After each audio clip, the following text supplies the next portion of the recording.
الحمد لله الذي أمرنا بشكر الوالدين والإحسان إليهما وحثنا على اغتنام برهما واصطناع المعروف لديهما وندبنا إلى خفض الجناح من الرحمة لهما إعظاما وإكبارا وأوصانا بالترحم عليهما كما ربيانا صغارا اللهم فارحم والدينا اللهم فارحم والدينا اللهم فارحم والدينا واغفر لهم وارحمهم وارض عنهم رضا تحل به عليهم جوامع رضوانك ومواتن عفوك وغفرانك وتحلهم به دار كرامتك وأمانك وأدر به عليهم لطائف برك وإحسانك اللهم اغفر لهم مغفرة جامعة تمحو بها سالف أوزارهم وسيئات إصرارهم وارحمهم رحمة تنير لهم بها المجع في قبورهم وتؤمنهم بها يوم الفزع عند نشورهم اللهم تحنن على ضعفهم كما كانوا على ضعفنا متحننين وارحم انقطاعهم إليك كما كانوا في حال انقطاعنا إليهم راحمين وتعطف عليهم كما كانوا علينا في حال صغرنا متعتفين اللهم احفظ لهم ذلك الود الذي أشربته قلوبهم والحنانة التي ملأت بها صدورهم واللطف الذي شغلت به جوارحهم واشكر لهم ذلك الجهاد الذي كانوا فينا مجاهدين ولا تضيع لهم ذلك الاجتهاد الذي كانوا فينا مجتهدين وجازهم على ذلك السعي الذي كانوا فينا ساعين والرعي الذي كانوا فينا راعين أفضل ما جزيت به السعاة المصلحين والرعاة الناصحين اللهم برهم أضعاف ما كانوا يبروننا وانظر إليهم بعين الرحمة كما كانوا ينظروننا اللهم هب لهم ما ضيعوا من حق ربوبيتك بما اشتغلوا به في حق تربيتنا وتجاوز عنهم ما قصروا فيه من حق خدمتك بما آثرون به في حق خدمتنا واعف عنهم ما ارتكبوا من الشبهات من أجل ما اكتسبوا من أجلنا ولا تؤاخذهم بما دعتهم إليه الحمية من الهوى لما غلب على قلوبهم من محبتنا وتحمل عنهم الظلمات التي ارتكبوها فيما اجترحوا لنا وسعوا علينا والطف بهم في مضاجع البلا لطفا يزيد على لطفهم في أيام حياتهم بنا اللهم وما هديتنا له من الطاعات ويسرته لنا من الحسنات ووفقتنا له من القربات ونسألك اللهم أن تجعل لهم منها حظا ونصيبا وما اقترفناه من السيئات واكتسبناه من الخطيئات وتحملناه من التبعات فلا تلحقهم منا بذلك حوبا ولا تحمل عليهم من ذنوبنا ذنوبا اللهم وكما سررتهم بنا في الحياة فسرهم بنا بعد الوفاة اللهم ولا تبلغهم من أخبارنا ما يسوءهم ولا تحملهم من أوزارنا ما ينوءهم ولا تخزهم بنا في عسكر الأموات بما نحدث من المخزيات ونأتي من المنكرات وسر أرواحهم بأعمالنا في ملتقى الأرواح إذا سر أهل الصلاح بأبناء الصلاح ولا تجبهم منا على موقف افتضاح بما نجترح من سوء الاجتراح. آمين. اللهم وما تلونا من تلاوة فزكيتها، آمين. وما صلينا من صلاة فتقبلتها، آمين. وعملنا من أعمال صالحة فرضيتها، آمين. وتصدقنا من صدقة فنميتها. آمين. فنسألك اللهم أن تجعل حظهم منها أكبر من حظوظنا، آمين. وجسمهم منها أجزل من أجسامنا، آمين. وسهمهم من ثوابها أوفر من سهامنا.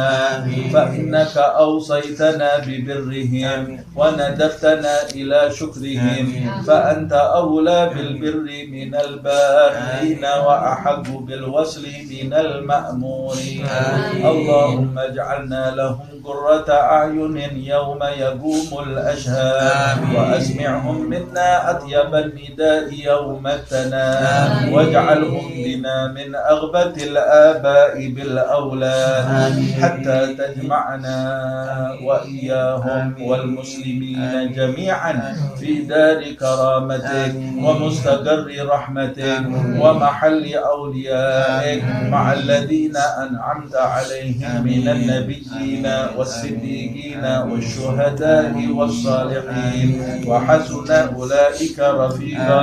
ذلك الفضل من الله وكفى بالله عليما.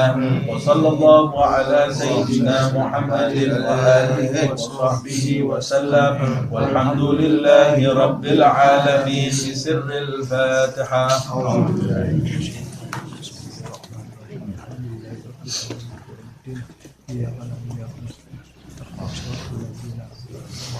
ربنا تقبل منا انك انت السميع العليم، وتب علينا انك انت الرحمن. اللهم لا تحرمنا خير ما عندك لشر ما عندنا، اللهم لا تحرمنا خير ما عندك لشر ما عندنا، اللهم لا تحرمنا خير ما عندك لشر ما عندنا، اللهم مغفرتك اوسع من ذنوبنا ورحمتك ارجى عندنا من اعمالنا، اللهم مغفرتك اوسع من ذنوبنا ورحمتك ارجى عندنا من اعمالنا، اللهم مغفرتك اوسع من ذنوبنا ورحمتك ارجى عندنا من اعمالنا. يا ربي بهم وبآلهم عجل بالنصر وبالفرج، يا ربي بهم وبآلهم عجل بالنصر وبالفرج، يا ربي بهم وبآلهم عجل بالنصر وبالفرج. وصلى الله على سيدنا محمد وعلى آله وصحبه وسلم، والحمد لله رب العالمين.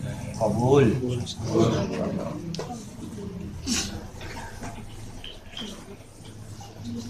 Lanjutkan tafsir.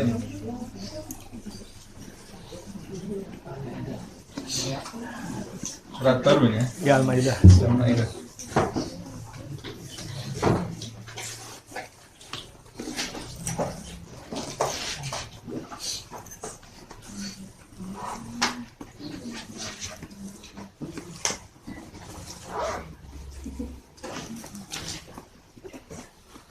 Bismillahirrahmanirrahim. Alhamdulillahirabbil alamin. Allahumma shalli wa sallim ala sayyidina Muhammad wa ala ali sayyidina Muhammad. Nawaina ta'allum wa ta'alim wa naf'a wal intifa' wa tadhakkur wa tadhkir wal ifadah wal istifadah wal hath ala tamassuk fi kitabillah wa sunnati Rasulillah sallallahu alaihi wasallam wa ibtigha'a maradatihi wa thawabihi wa qurbihi.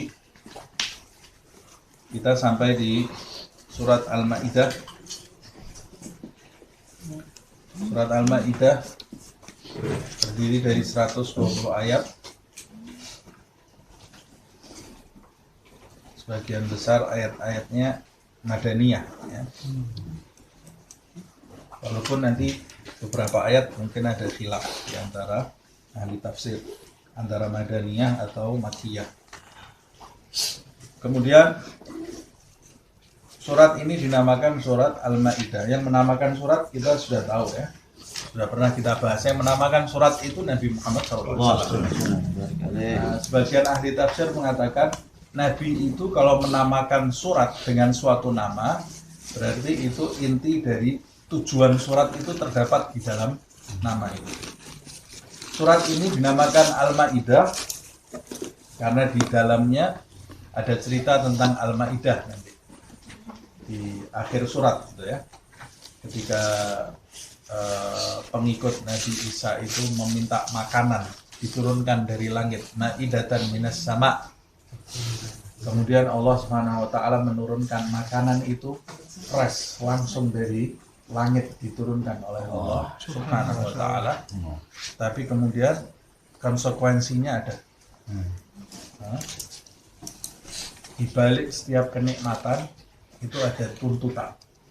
Semakin besar kenikmatan yang kita rasakan, semakin besar tuntutan Allah Subhanahu wa taala kepada kita. Jadi sebaiknya kalau kita merasakan kenikmatan di dalam hidup ini, maka kita harus banyak-banyak ibadah kepada Allah Subhanahu wa taala atas kenikmatan tadi, dan betul-betul menggunakan kenikmatan tadi untuk hal-hal yang bisa mendatangkan ridha Allah Subhanahu wa taala. Sebab di balik itu ada tuntutan dari Allah. Semakin besar kenikmatannya, semakin besar tuntutannya. Termasuk nikmat Islam. Ada tuntutan dari Allah Subhanahu wa taala. Nikmat sebagai umat Nabi Muhammad SAW. Nikmat yang besar sekali. Tapi di balik itu ada tuntutan dari Allah Subhanahu wa taala. Kalau kita mendapatkan kemudahan-kemudahan atau hal-hal yang menjadikan kita bisa lebih dekat lagi kepada Allah Subhanahu wa taala, itu kenikmatan yang besar. Tapi di balik itu ada tuntutan yang lebih besar lagi dari Allah. Termasuk diantaranya nikmat membaca khatmul Quran, nikmat mengkaji tafsir. Ini kenikmatan yang besar, tidak semua orang bisa mendapatkan. Loh Ustaz, kan bisa kita mengkaji tafsir dari YouTube, dari mana-mana, dari baca kitab, betul. Tapi suasana rohani yang kita dapatkan itu tidak bisa kita dapatkan di YouTube, tidak bisa kita dapatkan di saat kita membaca sendiri. Ya mungkin ilmunya bisa jadi dapat, sama-sama didapat, tapi suasana rohani itu yang mempengaruhi jiwa kita, kemudian menimbulkan niat-niat baik di dalam diri kita, menimbulkan penyesalan di dalam diri kita atas perbuatan buruk yang dulu pernah kita lakukan, atau bahkan bisa membentikkan ilham di dalam hati setiap orang di antara kita yang membukakan jalan menuju hidayah kepada Allah Subhanahu wa taala. Nah, itu hanya didapat di dalam majelis seperti ini. Bukan majelis ini saja, tapi majelis yang semacam dengan ini. Ini kenikmatan yang besar. Kita dapat nikmat yang besar. Tapi tuntutannya nanti lebih besar. Tuntutan yang ditujukan kepada kita tentu saja tidak sama dengan tuntutan yang ditujukan dengan orang di jalan sana yang belum pernah mengkaji tafsir. Nah, tuntutan pada kita lebih besar karena kita lebih mendapat kenikmatan itu dari Allah Subhanahu wa taala. Makanya orang yang berilmu nanti disiksa oleh Allah. Orang berilmu yang tidak mengamalkan ilmunya. Orang berilmu tapi kafir, nanti disiksa oleh Allah Subhanahu wa taala lebih dulu daripada penyembah berhala. Penyembah berhala yang bodoh, tidak punya ilmunya, tidak punya ilmu tentang Allah, tidak kenal Nabi Muhammad SAW. Dia hidupnya nyembah berhala, disiksa nanti kalau mati dalam keadaan seperti itu. Kalau mati dalam keadaan seperti itu disiksa oleh Allah. Kalau dia sudah mendapat ajakan masuk Islam, tapi dia tidak mau, disiksa oleh Allah seabad-abad. Tapi nanti orang yang mengenal Nabi Muhammad, tahu seperti ahlul kitab. Di dalam kitab mereka itu dijelaskan siapa Nabi akhir zaman, berilmu mereka, menolak Nabi Muhammad SAW, siksanya Allah lebih pedih terhadap ahlul kitab. Karena dia dapat ilmunya, dapat kenikmatan lebih dari penduduk Mekah yang tidak punya kitab. Nah, sama seperti itu.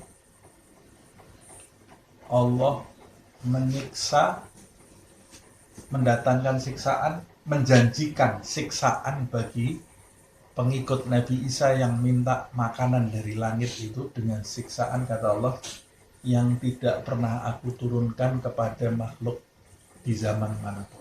Kalau kamu sampai habis turun makanan ini kamu berpaling dariku, kata Allah, aku kabulkan ini, aku turunkan makanan dari langit.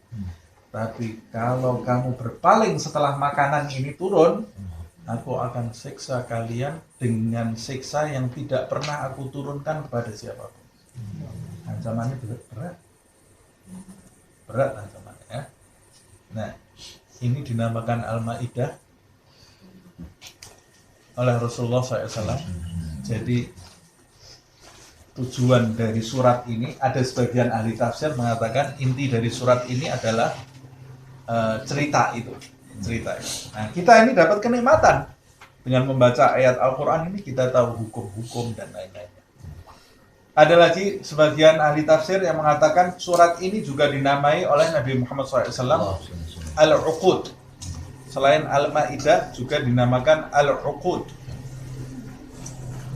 Dinamakan Al-Uqud dari ayat pertama di surat ini. Ya ayyuhalladzina amanu aufu bil uqud. Penuhilah uqud. Uqud itu jamak dari aqd, janji. Memenuhi janji. Nah, kalau dinamakan al-uqud berarti titik berat surat ini. Kalau Nabi mengatakan surat ini al-uqud, berarti titik berat dari surat ini adalah pemenuhan perjanjian antara kita dengan Allah Subhanahu wa ta'ala. Memenuhi janji. Sebagai orang yang beriman, itu di antara ciri-cirinya memenuhi janji. Diperintahkan oleh Allah Subhanahu wa ta'ala. Kemudian di dalam riwayat Nabi juga menamakan surat ini dengan Al-Munqidah. Al-Munqidah. Dinamakan surat ini Al-Munqidah seperti yang disebutkan di dalam riwayat, siapa yang membaca surat Al-Maidah ini, maka Allah Subhanahu wa ta'ala akan menyelamatkan dia dari siksaan malaikat yang menyiksa, yang dikubur atau di neraka, diselamatkan oleh Allah Subhanahu wa ta'ala. Jadi surat Al-Maidah ini memberi syafaat kepada pembacanya dari siksaan malaikat-malaikat. Makanya dia disebut Munqidah. Munqidah itu artinya penyelamat. Nah, ini diantara nama-namanya. Yang memberi nama itu siapa? Nabi. Nabi yang memberi nama. Nah, kita masuk di dalam ayat yang pertama. Bismillahirrahmanirrahim. Ya ayyuhalladzina amanu awfu bil'uqud. A'udzu billahi minasyaitonir rajim. Bismillahirrahmanirrahim. Ya ayyuhalladzina amanu awfu bil'uqud. Uhillat lakum bahimatul an'ami illa ma yutla 'alaikum ghairu muhillis saydi wa antum hurum. Innallaha yahkumu ma yurid. Dimulai dengan ya ayyuhalladzina amanu. Hai orang-orang yang beriman. Berarti yang diseru tidak seluruh umat manusia. Yang diseru di dalam ayat ini khusus orang-orang yang beriman. Kalau di dalam ayat itu ya ayyuhan nas, berarti yang diseru itu manusia secara umum. Biasanya perintahnya universal, ya, umum. Semua orang harus melakukan itu. Memahami perintah itu. Semua orang bisa memahami perintah itu. Bisa melaksanakan perintah itu. Ya ayyuhan nas. Ada juga ya ahlal kitab. Itu berarti perintah itu mengingatkan orang-orang yang pernah menerima kitab dari Allah Subhanahu wa ta'ala. Peringatan bagi orang-orang yang pernah menerima kitab dan pelajaran bagi orang-orang yang hidup setelah itu. Ada panggilannya ya ayyuhalladzina amanu. Berarti panggilan ini dikhususkan untuk orang-orang yang beriman. Kata Abdullah bin Mas'ud, kalau kamu membaca Al-Quran kemudian membaca ya ayyuhalladzina amanu, maka siapkan telinga hatimu. bukan telinga ini ya, telinga hati. Karena di hati kita itu ada telinganya juga. Kalau telinga ini kadang-kadang telinganya dengar, hatinya nggak dengar, khayal mana-mana. Tapi kalau telinga hati itu menerima panggilan tadi dari dalam hati, sadar dalam mendengarkan panggilan tadi. Kata Abdullah bin Mas'ud, kalau ya ayyuhalladzina amanu, dengarkan dengan telinga hatimu, karena setelah itu Allah akan memberikan perintah atau larangan. Kalau sudah ya ayyuhalladzina amanu, biasanya ada perintah atau larangan dari Allah Subhanahu wa ta'ala. Makanya kita sudah harus siap dulu. Seperti orang kalau dipanggil bosnya, Fulan, itu di hati sudah lari sama mau disuruh apa saya. Nah, sudah siap dulu. Hatinya ini sudah siap, ini mau disuruh apa saya. Nah, kalau Allah Subhanahu wa ta'ala memanggil ya ayyuhalladzina amanu, kita belum baca ayatnya. Ya ayyuhalladzina amanu, di hati sudah labbaik ya Allah. Siap ya Allah. Harus ada lintasan itu di dalam hati kita. Nah, apa perintahnya ini? Aufu bil uqud. Aufu bil uqud. Aufu itu akar katanya dari wafa. Seperti yang kita ketahui, wafa itu pernah kita bahas, itu bukan sekedar menjalankan janji atau menjalankan perintah. Wafa itu menjalankan sesuatu atau memenuhi sesuatu lebih dari takarannya. Itu namanya wafa. Bukan sekedar memenuhi, tapi memenuhi sesuatu lebih dari takarannya. Orang itu disebut wafa. Rasulullah SAW itu disebut al-wafi. Al-wafi. Al-wafi itu artinya yang memenuhi janji lebih dari janji itu. Itu Nabi Muhammad SAW. Umpamanya kalau kita janji sama orang, umpama ini ya, nanti kalau kamu melakukan itu, saya bayar kamu 500.000. Kalau setelah dia lakukan, kita bayarnya 500.000, berarti kita disebut orang yang menepati janji. Tapi kalau setelah orang itu melaksanakan perintah kita beri 500.000 sama beras 1 bungkus. Padahal tadi janjinya cuma 500.000. 500.000 beras 1 bungkus minyak. Padahal langka ya. Diberi minyak. Ini namanya saya bukan orang yang sekedar menepati janji, tapi saya disebut wafi. Orang yang memenuhi tanggung jawab, memenuhi janji.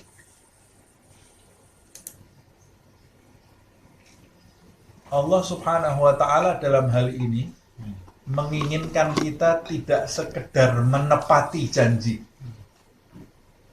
tapi aufu, lebihkanlah, penuhilah bil uqud, terhadap janji-janji.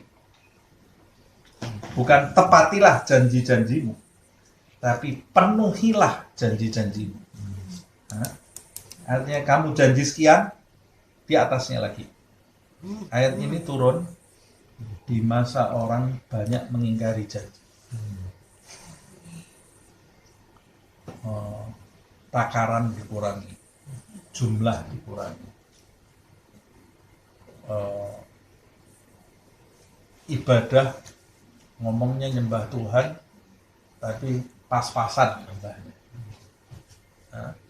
Orang-orang ahlul kitab itu dibuat main agamanya.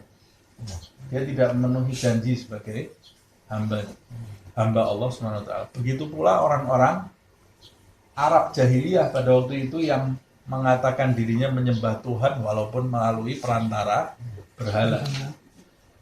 penyembahannya kepada Tuhan ini, baik ahlul kitab dan orang-orang jahiliyah waktu itu, untuk kepentingan nafsu dan pribadinya. Tidak ada yang memenuhi janji mereka terhadap Tuhan-Tuhan mereka dalam tanda kutip, ya. Walaupun yang mereka lakukan itu salah. Tapi Allah Subhanahu wa Ta'ala memerintahkan Nabi Muhammad SAW dan umatnya untuk memenuhi janji-janji. Janji-janji. Uqud itu kata jamak dari aqdun. Aqd. Kalau dalam bahasa Indonesia kemudian disebut akad. Nah, kan kita sering dengar akad nikah, akad jual beli. Itu kata serapan dari bahasa Arab. Artinya aqdun, akad. Jamaknya uqud. Apa sih akad itu atau akad? Akad itu adalah janji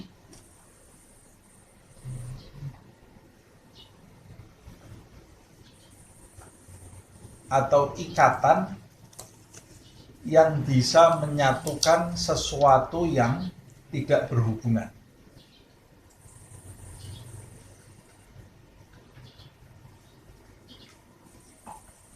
Janji atau ikatan yang bisa menyatukan sesuatu yang tadinya tidak saling berhubungan, tidak saling bersinggungan. Tidak ada hubungannya apa-apa. Tapi melalui akad itu bisa jadi terikat, padahal tidak berhubungan. Dan setelah akad itu tidak menjadi satu, tetap ada pemisahnya. Yang menyatukan hanya karena akad. Contohnya, akad nikah. Salah satu contohnya akad nikah. Akad nikah itu menyatukan antara laki-laki dan wanita yang tadinya tidak ada hubungan apa-apa. Melalui akad tadi, mereka bisa berhubungan. Laki-laki tadi setelah menikah memiliki tanggung jawab melalui akad tadi dan memiliki hak. Wanita tadi setelah menikah juga memiliki tanggung jawab dan memiliki hak di dalam pernikahannya hanya melalui akad tadi.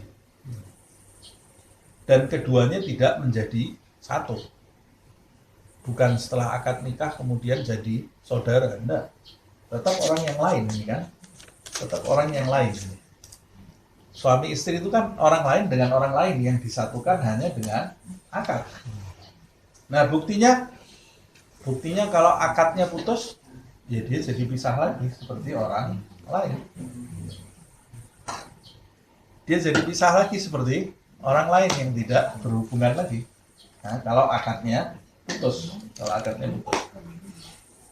Begitu juga jual beli. Akad jual beli juga seperti itu. Dan lain-lainnya. Nah, ini yang dimaksud dengan uqud di sini berarti banyak janji.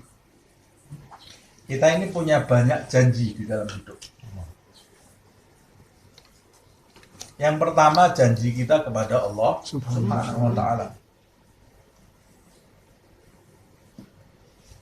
untuk tunduk kepada segala ketentuan Allah Subhanahu wa Ta'ala. Janji itu dari mulai kita di alam roh.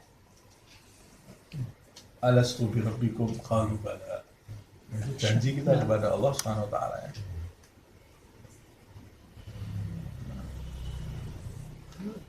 Kemudian janji kita kepada Rasulullah SAW. Kita janji kepada Nabi Muhammad SAW. Nabi Muhammad ini berwasiat kepada kita melalui lisan melalui telinga para sahabat, para tabi'in, para tabi'in, sampai kemudian sabda beliau ini sampai kepada kita. Kemudian janji kita terhadap diri kita sendiri. Janji kita kepada seluruh makhluk Allah Subhanahu wa Ta'ala. Nah, ada banyak janji kita nih, ya.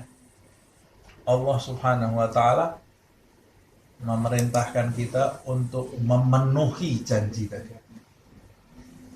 Jadi orang itu hidup memenuhi janji tadi. kepada Allah, sholat yang benar. Meninggalkan hal-hal yang tidak disukai Allah, meninggalkannya total, benar-benar meninggalkan. Berusaha seperti itu, bukan cuma sekedar menepati. Kalau sekedar menepati, ya sudah sholat sekenanya. Nah, ya sudah, yang penting gugur. Kalau aufu, permintaannya Allah aufu berarti menyelami sholat tadi. Dan begitu seterusnya. Termasuk hubungan kita dengan makhluk Allah Subhanahu wa Ta'ala. Antara suami dengan istri, istri dengan suami. Allah memerintahkan kita untuk aufu. Kalau aufu itu sudah tidak hitung-hitungan lagi. Nah, kalau kita masih hitung-hitungan hak saya mana, tanggung jawab saya mana, itu kita tidak wafa, bukan ahlul wafa namanya. Tapi kalau wafa itu berarti menutup mata dari kekurangan pasangan tadi. Saya harus melimpahi dia dengan kebaikan. Salah satu dengan yang lain. Bisa jadi antara suami istri, yang satu ahlul wafa, yang satu bukan. Yang satu cuma orang yang menepati janji saja. Jadi kalau orang menepati janji semuanya pakai hitung-hitungan. Saya sudah gini, kamu harus gini. Hah? Kalau saya berbuat begini, kamu tidak gini, oh saya akan balas. Nah ini namanya bukan ahlul wafa. Hitung-hitungan itu bukan ahlul wafa. Nah, itu dagang. Gitu ya. Orang dalam berhubungan pada Allah kan juga seperti itu. Ada yang tuntut-tuntutan nih sama Allah. Ya Allah, saya sholat sudah jamaah ini. Pahalanya berapa? Dihitung. Nah, loh, saya tadi pagi baca zikir kok. Jalan ke tempat itu kok keserempet mobil padahal saya sudah baca zikir.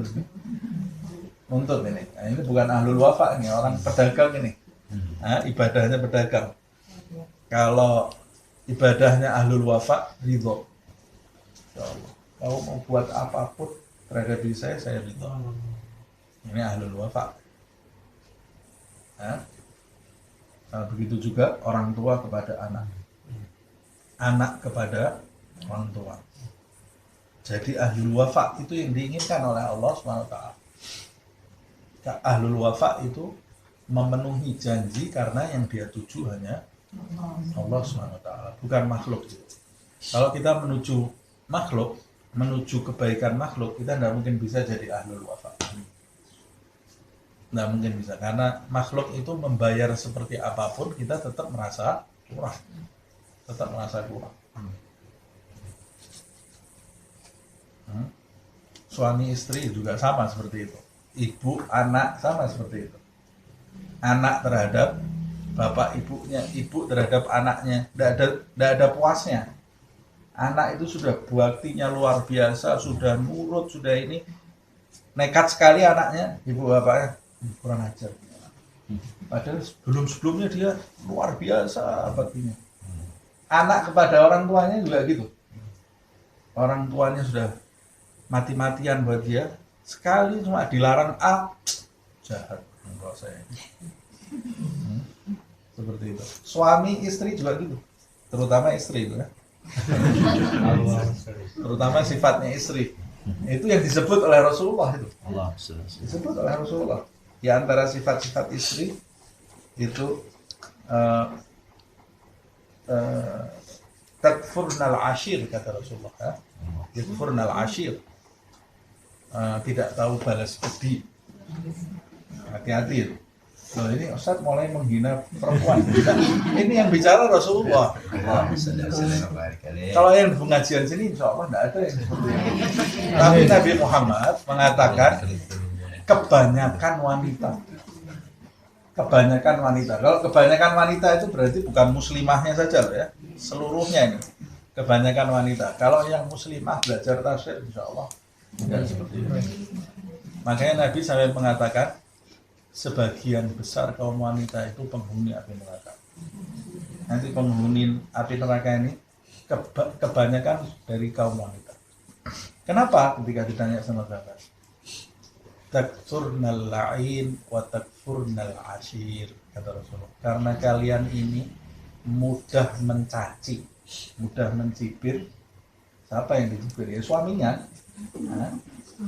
mudah mencaci suami, wa takfurnal ashir, dan kalian tidak tahu terima kasih. Nyaci sama tidak tahu terima kasih. Makanya hati-hati. Hati-hati. Suami, tapi sekarang suami zaman sekarang juga seperti itu ya.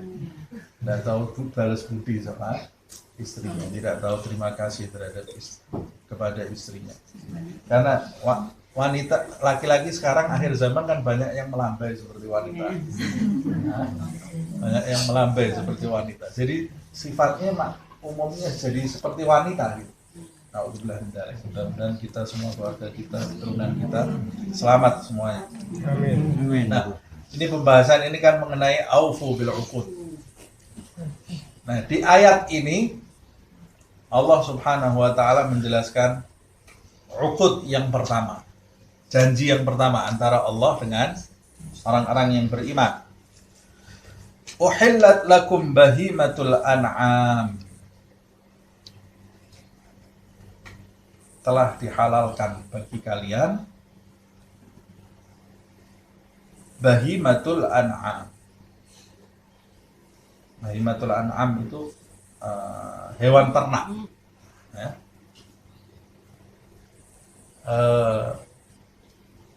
Kan ada pertanyaan ini.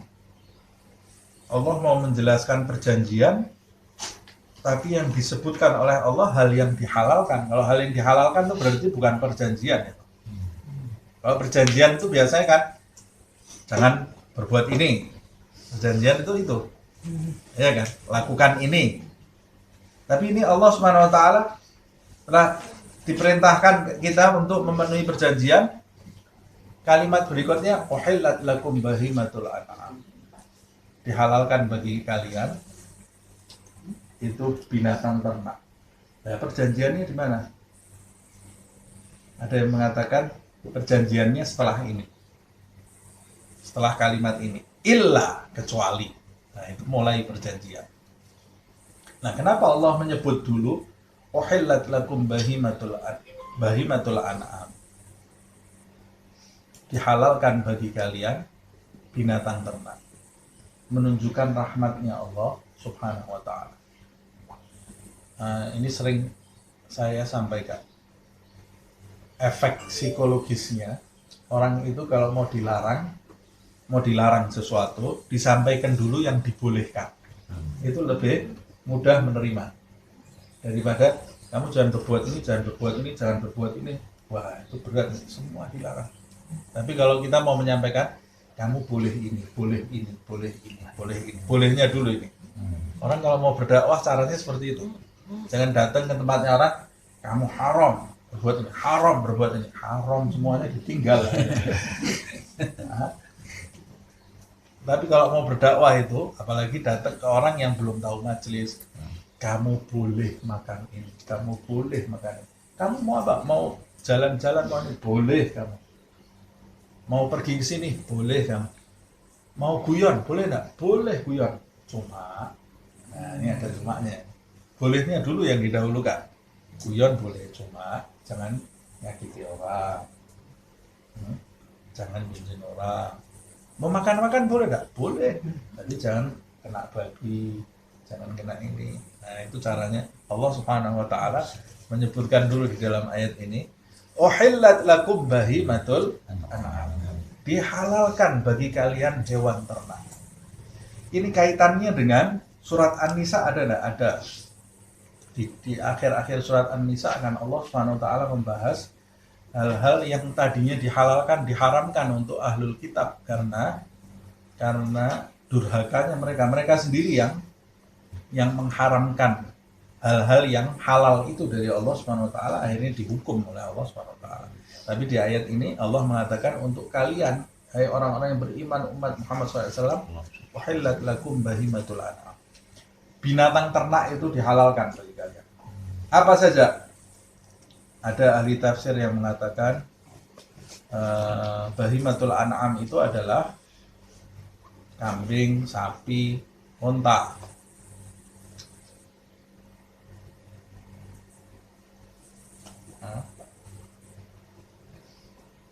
ada yang menafsirkan segala sesuatu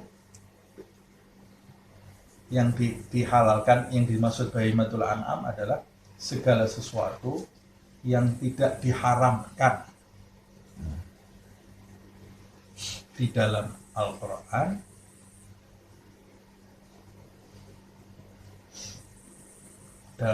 nanti dijelaskan di ayat yang ketiga ini, di ayat yang ketiga surat Al-Maidah dan di surat Al-An'am itu dijelaskan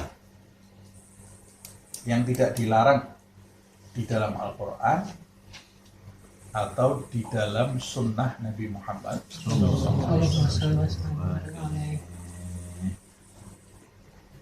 Nah itu yang dimaksud dengan bahimatul an'am. Ini sebagian ahli tafsir mengatakan begitu. Nah nanti ada hal-hal yang diharamkan seperti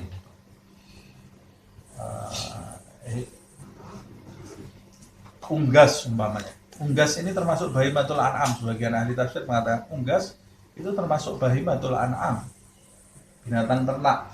Tapi ada unggas yang diharamkan, yang bercakar, itu diharamkan. Yang buas itu diharamkan.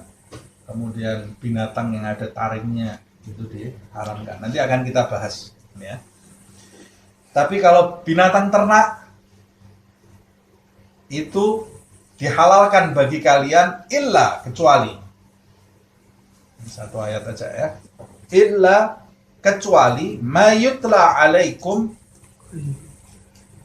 apa-apa yang disebutkan kepadamu. Ya, nanti itu yang disebutkan kepadamu, larangan-larangannya.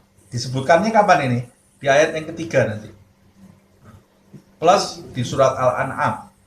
Dan dalam penjelasan sabda Nabi Muhammad SAW. Selain yang disebutkan itu semuanya halal. Berarti yang halal lebih banyak dari yang haram atau yang haram lebih banyak dari yang halal? Banyak yang halal. Kalau yang disebutkan walaupun banyak itu sedikit. Walaupun yang disebutkan nanti banyak, itu tetap sedikit dibanding jumlah yang dihalalkan oleh Allah Subhanahu wa ta'ala. Makanya yang dihalalkan tidak disebutkan oleh Allah. Karena yang dihalalkan kalau mau disebutkan, Al-Quran ini bisa tidak ada yang menghafal nanti. Juznya jadi berapa juz nanti. Kalau disebutkan di daftar yang halal ada apa saja, terlalu banyak. Yang disebutkan yang diharamkan, karena yang diharamkan itu adalah sedikit. Makanya ini konsep memahami agama itu seperti itu. Konsep memahami agama itu sepanjang tidak disebutkan pengharamannya, maka itu halal. Jadi kalau ada orang mengatakan kita berbuat sesuatu, mana dalil halalnya? Nah, itu repot. Dalil halalnya mana? Repot tidak. Karena dalil halal ini tidak ada. Dalil haram ada. Ini diharamkan, ya. Ini diharamkan, dilarang. Nah itu berarti kita tidak boleh melakukan. Tapi kalau dalil halalnya atau bolehnya kita melakukan itu, ya tidak semua disebutkan di dalam Al-Quran. Kalau disebutkan itu pun contoh-contoh, agak himbauan agar kita mencontoh Nabi. Tapi semuanya yang halal disebutkan, tidak ada. Banyak yang halal yang tidak disebutkan. Contohnya, lari-lari pagi. Ada enggak? Dibolehkan enggak di dalam Al-Quran? Tidak boleh jalan-jalan pagi. Oh berarti haram jalan-jalan pagi. Tidak ada dalilnya di dalam Al-Quran ini. Ya repot loh, kita mau apa-apa akhirnya buka Quran, buka hadis terus kita. Hah? Beli kota, tidak ada. Beli kota, tidak ada di dalam Al-Quran. Beli kota, di dalam hadis beli kota. Zamannya belum ada kok. Atau makan durian, tidak ada. Makan jambu, makan salak, wah repot. Halal tidak ini durian? Tidak ada di dalam Al-Quran. Salak, jambu, tidak ada di dalam Al-Quran. Nah, terus bagaimana hidup ini? Kamu kok menyusahkan diri? Itu diharamkan tidak? Tidak ada dalil diharamkannya, berarti halal. Selesai. Saya mau membuat satu acara A. cari dalil halalnya, tidak ada. Ya, salah kamu, jangan cari dalil halalnya. Ada yang mengharamkan tidak di Al-Quran atau di hadis? Haram tidak itu acara seperti itu? Tidak ada, ya berarti halal. Selesai. Buat maulid umpamanya, buat maulid halal apa haram? Cari dalilnya. Nabi Muhammad buat maulid, tidak ada Nabi Muhammad buat maulid. Nah, walaupun maulid itu diperingati di Al-Quran, ada maulid Nabi Isa, ada maulid Nabi Yahya, ada maulidnya Maryam, ada di dalam Al-Quran. Nah, maulidnya Nabi Muhammad tidak ada. Nabi Muhammad yang Al-Quran ini turunnya Nabi Muhammad umur 40 kok maulidnya Nabi Muhammad. Hah? Ya tidak ada di dalam Al-Quran. Tapi Allah bercerita tentang maulidnya nabi-nabi sebelum Nabi Muhammad. Bercerita. Kalau Allah bercerita tentang maulidnya Maryam, Isa, Musa, diceritakan maulidnya. Yahya, diceritakan maulidnya. Kira-kira maulidnya Nabi Muhammad boleh tidak kita bahas? Boleh. Nabi yang paling utama, walaupun tidak ada perintahnya di dalam Al-Quran, tapi larangannya ada. Larangannya tidak ada, bahkan itu sesuatu yang dianjurkan. Nah, dalam hidup itu seperti itu. Kalau kita dalam hidup cari mana dalil halalnya, pusing. Semua jadi haram semua. Ya seperti yang terjadi sekarang. Nah, tapi cari saja dalil pengharamannya ada atau tidak. Kalau ada jangan dilakukan. Nah, seperti di dalam ayat ini, illa ma yutla alaikum, kecuali yang dilarang itu nanti akan disampaikan kepada kalian. Nah, itu nanti di ayat yang selanjutnya. Ghaira muhillis saidi wa antum hurum. Selain hal-hal yang diharamkan kepada kalian nanti yang akan disebutkan, ada juga selain itu tidak dihalal, dengan tidak menghalalkan berburu ketika kamu sedang hurumun. Nah, selain itu ada hal-hal yang tadinya dihalalkan tapi kondisional. Dalam kondisi tertentu yang halal itu bisa jadi haram. Contohnya muhillis said. Orang-orang yang berburu ketika berihram. Walaupun dia berburu sesuatu yang tadinya halal, umpamanya berburu kambing.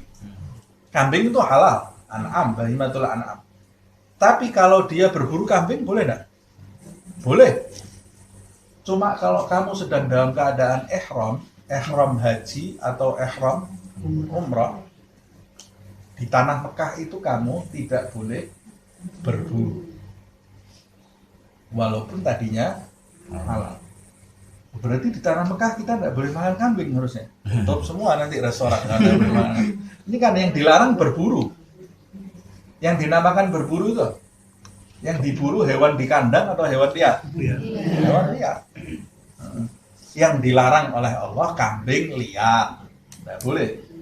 Sapi liar, tidak boleh. Onta liar, onta yang diternak jinak boleh. Kambing yang diternak jinak boleh.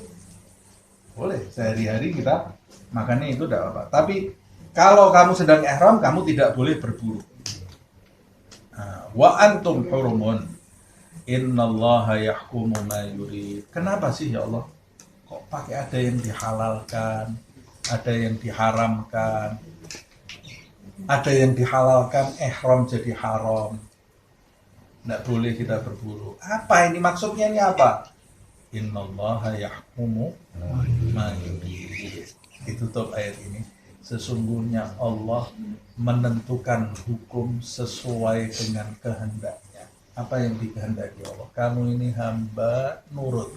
Tidak usah kebanyakan tanya. Hah? Kok babi kok haram? Orang zaman sekarang, babi kok haram? Kenapa ini? Hah? Kenapa babi itu diharamkan? Umpamanya zat-zat yang di dalam babi itu penyakitnya diambil terus jadi halal. Hatta babi itu mau di otak-atik seperti apa, tetap haram. Tetap dia haram. Kan penyakitnya sudah kita hilangin. Walaupun keluar alat nanti yang canggih, daging babi sehatnya jadi sesehat daging kambing namanya. Tetap babi itu haram. Kenapa kok bisa jadi seperti itu? Innallaha yahkumu. Kita ini melakukan sesuatu, meninggalkan sesuatu bukan karena ada manfaat atau madharatnya. Bukan. Kenapa kamu tidak minum khamr? Karena khamr ada madharatnya. Oh, berarti kamu tidak beribadah. Kamu tidak sedang beribadah kepada Allah. Kenapa kamu sholat tahajud? Karena sholat tahajud itu menyehatkan jantung. Berarti kamu tidak sedang beribadah kepada Allah. Hah? Kamu kenapa sih baca zikir? Biar nggak stres. Oh, kamu nggak beribadah kepada Allah. Karena kamu zikir dengan tujuan menghindari stres. Bukan karena tunduk kepada Allah SWT. Kamu sholat tahajud dengan tujuan menjaga jantung sehat. Berarti kamu tidak beribadah kepada Allah. Hah? Kamu menjauhi perzinahan karena takut AIDS. Berarti kamu tidak beribadah kepada Allah. Kamu menjauhi khamr karena takut sakit ginjal, liver, ya berarti kamu tidak beribadah. Tapi kamu beribadah itu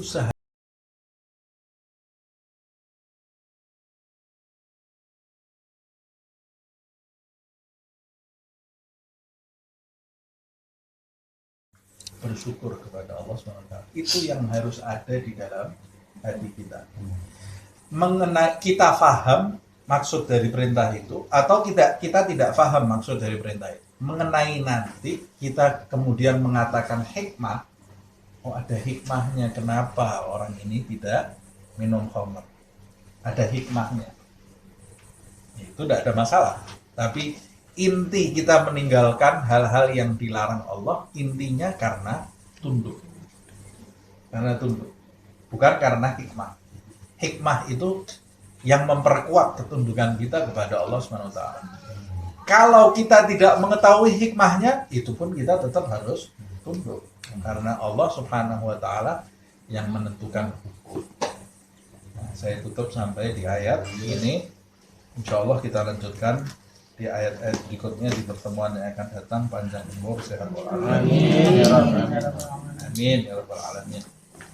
Ya Rabbana a'tarafna bi annana iktarafna wa annana asrafna ala ladha ashrafna fatub alaina tawbah taghsil li kulli hawbah wastur lana al-awrati wa aminir rawati waghfir li walidina rabbi wa mauludina wal ahli wal ikhwani وسائر الخلان وكل ذي محبة أو جيرة أو صحبة والمسلمين أجمع آمين ربي اسمع فضلا وجودا منا لا باكتساب منا بالمصطفى الرسول نحظى بكل سول بالمصطفى الرسول نحظى بكل سول بالمصطفى الرسول